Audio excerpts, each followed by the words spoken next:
Muy buenas noches, ¿qué tal? Bienvenidos a Espacio Abierto. Hoy vamos a analizar la actualidad ferrolana y para hacer este análisis nos acompaña el portavoz del BNG, Iván Rivas, esta noche. Muy buenas noches y gracias por venir. Hola, buenas noches, gracias a vos por convidarme. Tan solo queda un año para las elecciones, estamos en el momento de esa valoración de estos 3 años de gobierno. ¿Cómo valoraría estos 3 años de gobierno local?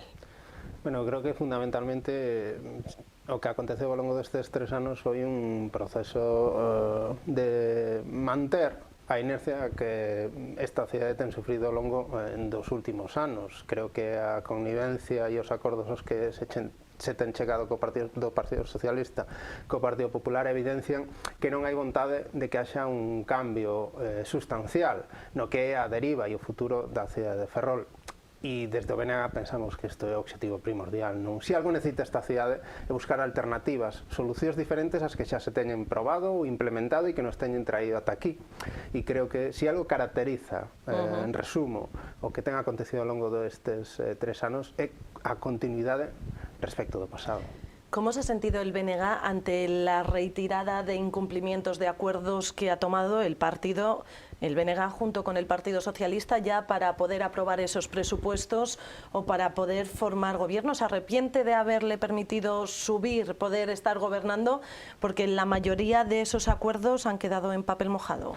Bueno, é unha cuestión de sentimento ou non. Esta é unha cuestión de fidelidade e honestidade. Eu sempre lle comento, tanto ao Partido Socialista como ao Partido Popular, que en política é fundamental ser honestos e honestas. É fundamental transmitirlle á cidadanía unha perspectiva, unha ideoloxía, uns obxectivos políticos que podes concordar ou non podes, ou podes estar non de acordo con eles. Agora ben, creo que é fundamental que desde as organizacións políticas lle transmitamos esta idea, que nós vamos por este camiño e que, por tanto, seremos consecuentes coas posturas que defendemos. Neste senso, eu lle recrimino ao Partido Socialista que está a adoptar acordos non só co BNG, sino con colectivos veciñais que despois non leva a práctica e que iso, por tanto, o que está a facer é desprestixiar non só o seu goberno, sino ao conxunto das organizacións políticas, e creo que lle está facendo un dano moi grave a maneira de poder resolver os problemas que ten esta cidade, que creo que debería corregir. Según el último barómetro de los resultados de sondaje, le otorga una ligera subida en las elecciones del 2023 al BNG. ¿Qué valoración hace de este balance? Bueno, tanto como Lixeira, nese documento ou nese estudo, ao Bloque Nacionalista Galego lle otorga case unha duplicación do incremento do voto en intención directa. Co cal evidencia o que creo que é unha realidade, e é que a día de hoxe a única alternativa política que existe na cidade pasa polo Bloque Nacionalista Galego, que é unha organización que está en proceso de incremento de apoio social, e o máis importante e é que a día de hoxe, diante do espectro político que existe, a oferta, os discursos políticos que podemos percibir na cidade, a única organización que ten proxectos diferentes que podes estar de acordo ou non é o Bloque Nacionalista Galego, e esta cidade necesita solucións e necesita probar cousas diferentes, porque as alternativas que se teñen implementado ata agora nos teñen traído ata aquí. Perdemos 1000 habitantes ao ano desde o goberno do Partido Popular. Parece que deberíamos cambiar esa dinámica. Seguimos nunha situación de abandono xeral da cidade, tanto das vivendas como dos espazos construídos. Temos as zonas verdes absolutamente abandonadas, carecemos de transporte público e as infraestructuras de saída da cidade cada vez son máis precarias, sexa por tren ou sexa por estrada. Creo que vai sendo hora de que cambiemos o paso, busquemos solucións que poidan resolver todos estes problemas, e creo que cada vez se fai máis evidente que o obxectivo para o futuro pasa por reforzar o proxecto político do Bloque Nacionalista Galego. ¿Va a concurrir, por tanto, como cabeza de lista para las elecciones de 2023? Creo que é un debate que a día de hoxe non é o momento de dalo, pero creo que o fundamental, como decía agora, é ter claro que necesitamos reforzar este proxecto, o proxecto político do Bloque Nacionalista Galego, que para esta cidade é unha solución clara, contundente e que ademais deberíamos probar a experimentar. Pero le gustaría, no se sabrá, no sé cuándo lo sabremos, supongo que no dentro de mucho, pero... Como decía anteriormente, isto non é unha cuestión de gustos nin de sentimentos, isto é unha cuestión de facer que esta cidade poida avanzar e poida resolver tantos e tantos problemas que ten a día de hoxe. Avanzar con unha política que dicen transformadora. Obviamente, creo que despois de décadas nesta cidade, si podemos chegar a algunha conclusión, é que temos que mudar as cousas. Temos que mudar as cousas desde todos os aspectos, desde o aspecto urbanístico, desde o aspecto social, diante da precariedade cada vez maior, tendo en conta ademais o tempo que pasamos durante a crise sanitaria, xa reconvertida en crise económica, que se suma a crise económica e proceso de desindustrialización que levamos padecendo durante tantos anos e que depende fundamentalmente das decisións que toma o goberno do Estado. Pero que é certo que esas decisións que tomou o goberno do Estado, sexa o Partido Popular ou o Partido Socialista, estiveron sempre avaladas e contaron sempre co silencio de gobernos locais cómplices do Partido Popular ou do Partido Socialista, como o actual, compre resolver problemas tan evidentes como o transporte público ou necesidades tan perentorias como a xestión de servizos públicos a través de algo que a día de hoxe parece que debería ser obvio. Si durante todos estes anos, en estes procesos de privatización, o que estamos a facer é a precarizar o servizos cada vez peores, nunhas condicións laborais cada vez peores, como se está vendo diante da reclamación que están a facer os traballadores e traballadoras deses servizos, e ademais están sin contrato, parece obvio, non? A alternativa pasará por facer unha xestión pública que xenere emprego, mellore a prestación dese servizo e permita asentar a persoas e a poboación nunha cidade que tanto necesita. Hablan de un gobierno local con falta de diálogo. ¿Usted cree que hay esa falta de diálogo y cómo ve la situación que están viviendo el personal de bibliotecas, de jardines, de deportes? Bueno, eu creo que o goberno local dialoga fundamentalmente co Partido Popular. Eu quero lembrar que iniciamos este mandato cun pacto entre o Partido Popular e o Partido Socialista no cal se repartiron as adicacións municipais do Concello de Ferrol. Posteriormente decidiron aprobar unha amnistía fiscal á autoridade portuaria que lle exime de aboar o imposto que debería pagar polo peirao exterior e que supón cerca de 900.000 euros ao ano. Pactaron o reparto a dedo das subvencións nominativas deste Concello, que son millóns de euros e que supoñen un reparto discrecional dese diñeiro sin que haxa criterios de transparencia e ecuanimidade entre todos os colectivos que existen en esta cidade. Por tanto, o Partido Socialista fala con quen considera que ten que falar legítimamente. Desde o BNG non cuestionamos pues desde el Partido Popular dicen que no habla con ellos.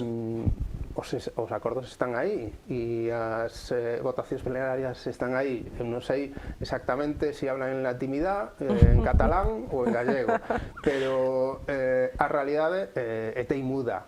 Hay mejor, por tanto, mejor relación con el Partido Popular que con sus socios de gobierno, Ferrol en Común y el BNG. Eu, en primeiro lugar, non son socio de ninguén. Bueno, le permitió subir al gobierno, permitió que Ángel Mato pudiera gobernar. Apoyamos unha investidura de un alcalde, nada máis.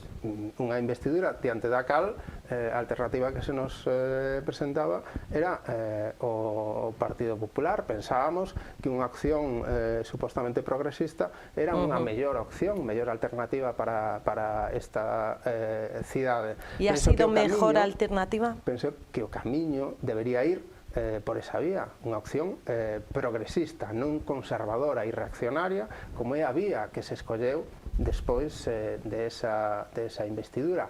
En calquera caso, non somos responsables das nosas actuacións, non nos somos das decisións nin que toma o Partido Socialista nin das que toma o Partido Popular, pero si estas decisións que se toman que teñen que ver coa vida máis cotiá da cidade, se enmarcamos no que é o contexto máis político, ideolóxico, imos de chamar na cal o Partido Popular e o Partido Socialista incluso chegan a acordar o incumprimento da lei da memoria histórica cando deciden que a estatua que se acorda no pleno trasladala para darlle cumprimento a esa lei de memoria histórica se vai a quedar aí, demostra que a actitude e o comportamento conservador e reaccionario do Partido Socialista xunto ao Partido Popular é unha realidade. Por tanto, se queremos corrixir isto, que considere que a opción pasa por ir por outras vías, penso que parece obvio que é necesario reforzar proxectos políticos como pode ser o do Bloque Nacionalista Galego, que obviamente non comparten esta visión da cidade. Vamos a hablar de aquellos asuntos que les preocupa a la ciudadanía y cuál es la visión del BNG con respecto a diferentes asuntos. Nos centramos en la zona rural. Dicen que están abandonados, que no tiene nada que ver con los del centro, y coincidiendo con esto, el alcalde el otro día en las conversas no parados decía que podría llevar a pleno, en este mismo pleno de este mes, el saneamiento del rural, donde llevaría la revisión del plan de ejecución concertada de Mafesa de 2014, donde se preveía una inversión de 9,5 millones de euros. ¿Qué opina del saneamiento, de si esto se puede llevar a cabo? O saneamento da zona rural é unha demanda case que podo calificar como histórica dos veciños e veciñas dese ámbito da cidade. É unha débeda que ten esta cidade con todas esas persoas e, por tanto, o compromiso do Bloque Nacionalista Galego para executar e desenvolver esas obras é total e, ademais, insistente. Segundo, creo que sería bo que, cando menos, tuviéramos claro un par de ideas. Primeiro, desde o ano 2014, Mafesa cobra unha taxa de depuración que debería levar asociada uns investimentos para desenvolver o saneamento na zona rural. É dicir, hai 4,5 millóns de euros consignados en esa planificación e que forman parte da recadación que fixo Mafesa desde ese ano 2014, por tanto, desde o goberno do Partido Popular até o día de hoxe, e que non se teñen executado. É dicir, temos diñeiro para poder iniciar o proceso para iniciar o proceso do saneamento na zona rural, que debería terse iniciado xa en ese ano 2014. E no ano 2022 non se ten nin comenzado. Segundo, por parte da Xunta de Galiza, que se ten anunciado a disposición a colaborar e participar en ese saneamento, non se consignou máis que 100.000 euros nos orzamentos do ano 2022 para saneamento na zona rural de Ferrol. Creo que é evidente que 100.000 euros é unha cantidade ridícula para complementar os 4,5 millóns de euros que por parte de Mafesa deberían executarse en estas obras. No ano 2021 existían eses 100.000 euros da mesma maneira que o ano 2022 e, por tanto, creo que vai sendo hora tamén de deixar de lado a propaganda e anuncios que non conlevan unha consignación económica nin a posibilidade de executar ese diñeiro para resolver esta problemática. E, por último, por parte do Bloque Nacionalista Galego, estamos totalmente dispostos a poder levar adiante o proxecto do saneamento na zona rural, tendo en conta que hai 4,5 millóns de euros consignados para a súa execución e que xa se teñen recadado ao longo de todos estes anos, e que o que teríamos en calquera caso é que decidir con como vamos a complementar económicamente esa dotación para facer efectivo o antes posible, cando digo o antes posible, quero dicir de maneira inmediata, as obras de saneamento na zona rural, e non podemos dilatalo nin facer unha proxección temporal para a súa execución máis aló dos 10 anos, tal e como se ten anunciado por parte, penso, do goberno local, pese a que nós carecemos de calquera documentación ou información ao respecto de cales son estas planificación ou este proxecto. De otro anuncio quiero que me comente. El otro día también las conversas no parados señalaba que el convenio con Defensa quedará cerrado mucho antes de que acabe el mandato y aseguró que será ratificado ante el Pleno después del verano. Ben, Non sei exactamente en que termos está a facer esa proposta o goberno local. Penso que nesa mesma entrevista ou nesas mesmas conversas lle pedía o voto ao Partido Popular para aprobar ese convenio con Defensa. Desde o Bloque Nacionalista Galego, cando menos quixéramos evidenciar algunhas obviedades, non? A primeira, este convenio con Defensa é un convenio eterno. Levamos décadas pendentes da súa aprobación, co cal, se cadra, teníamos que empezar a pensar que as vías de resolución deberían ser outras e non desenvolver un convenio que nunca se executa. Segundo, o Partido Popular pagou ao Ministerio de Defensa máis de 200.000, tiña consignado o pago de 500.000 euros, dos cales pagou 120.000 euros, creo, de maneira directa no ano 2015 ao Ministerio de Defensa, por nada. Non recibimos nada. O único que recibimos é a obriga de mantemento e conservación do espazo do Sánchez Aguilera. Terceiro, o proxecto que hai para o Sánchez Aguilera está basado no desenvolvimento residencial e urbano nunha cidade que perde 1.000 habitantes ao ano, no cal o 20% das vivendas están baleiras e no cal o comercio local cada vez está nunha situación máis precaria. Que sentido ten facer un proxecto no cal se propoñen 460 vivendas e un novo centro comercial? Que proponen ustedes? A alternativa pasa por desenvolver unha modificación do plan xeral desvinculada do convenio con Defensa e que convirta esa zona central da cidade nun gran pulmón verde. Podemos facer unha recalificación e decidir que ese espazo, no canto de ter uso residencial, pasa a ter un uso dotacional de zona libre. Estaríamos a crear un gran pulmón verde no corazón da cidade de Ferrol, que conectaría tanto co centro da cidade como o barrio de Canido e o barrio de Catabois, que serviría de interconexión con outras zonas verdes, e estaríamos ademais a ir pola vía que nos empeza a ensinar o que levamos pasado durante todos estes meses, desde o ano 2020, coa pandemia provocada pola COVID, e é que necesitamos xerar espazos públicos de calidade, onde a xente se poida relacionar e interactuar. Esa foi unha das demandas que a sociedade evidenciou durante todo este tempo. Creo que vai sendo hora de que empecemos a escoitar o que nos está a pedir a xente e a actuar en función de esas demandas.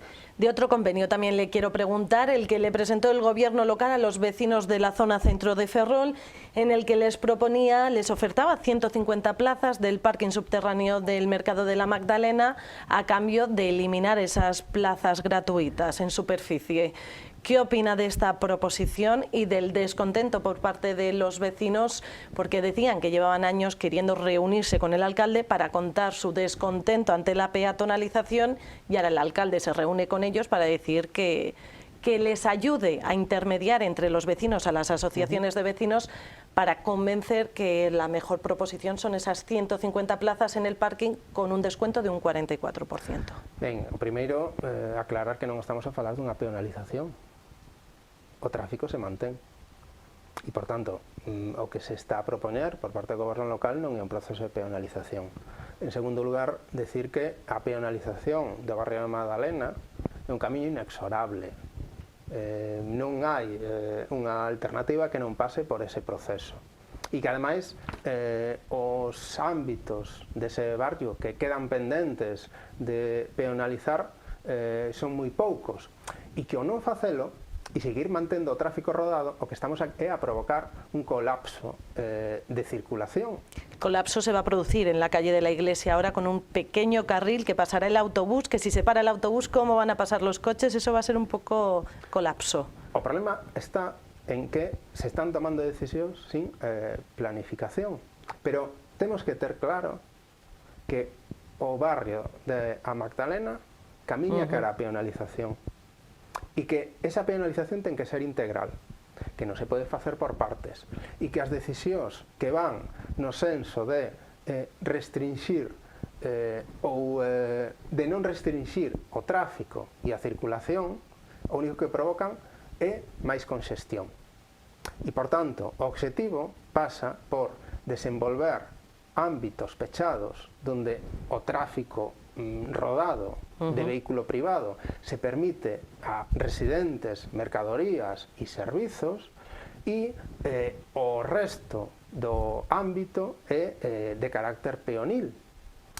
E dese modo, aqueles que non vivimos en este ámbito da cidade sabemos que non podemos entrar co coche en este ámbito e, por tanto, se vai a producir unha reducción dese tráfico. Ese é o camiño. O que se está a propoñer e o que se ten feito ao longo de todos estes anos é un caos circulatorio producto de que se penalizan cachiños de rúa, unhas sí, outras non, e, por tanto, non sabemos exactamente cal é a situación na que nos atopamos. Quero lembrar que en períodos estivais de Semana Santa ou no período de verán se decide poñer unhas vallas para penalizar ámbitos da cidade que o resto do ano teñen tráfico rodado. Insisto, eso único que xenera é un caos circulatorio que resolveríamos a través dun proceso de penalización planificado, integral e que, ademais, como digo, é o que desenvolveron en calquer cidade moderna, como pode ser o evidente exemplo da cidade de Pontevedra. ¿Cree que la peatonalización beneficiaría a los comercios locales? Non é cuestión de que o crea, é cuestión de evidencias. E os exemplos de tantas e tantas cidades nas cales o proceso de peatonalización o que fixo foi revitalizar eses centros históricos, creo que demostran que o camiño pasa por aí. Cando en outros ámbitos e en outros lugares se está a falar da cidade dos 15 minutos ou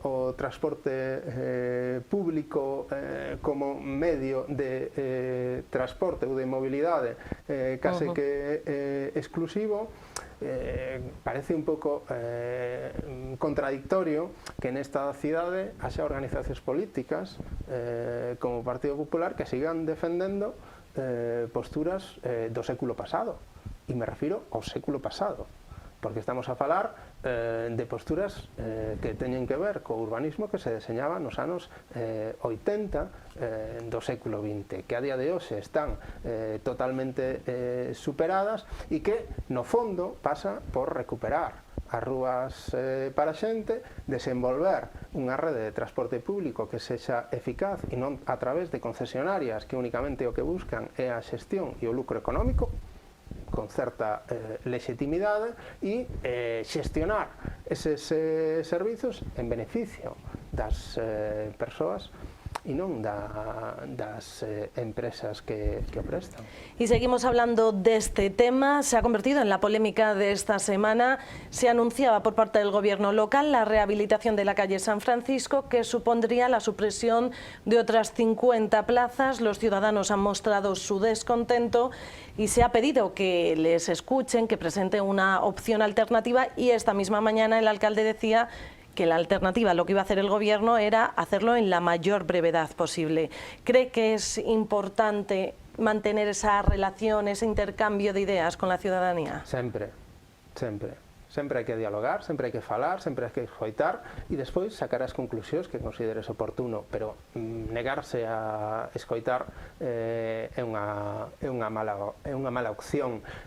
O que se está a propoñer para ese ámbito da cidade, insisto, tampouco é unha penalización, é manter o tráfico rodado nun ámbito da cidade da mesma maneira en que se están a facer proxectos de urbanización en outros lugares. Pero lo que se piden son alternativas. Vale, haces esto, pero dame una opción de poder dejar el coche en un lugar, en otro lugar. Creo que partimos de ideas que son contradictorias. É dicir, o que non podemos é pretender desenvolver procesos de peonalización co coche pasando polo medio. Eso parece un pouco absurdo. Parking disuasorios. Os parques disuasorios teñen que ser disuasorios. é dicir, teñen que ter unha vinculación co transporte público. Temos que definir a súa localización e a partir de aí establecer a rede de conexión co transporte público que permita esa De aí el problema, creo que es lo que decía, esa falta de planificación. Non é unha cuestión exclusivamente, é certo, hai unha falta de planificación, pero é tamén unha falta de obxectivos.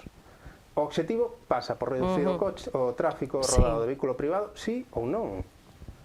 Si pasa por reducir o tráfico de vehículo privado, as decisións que se están a tomar non van nese senso, porque manteñen ese tráfico.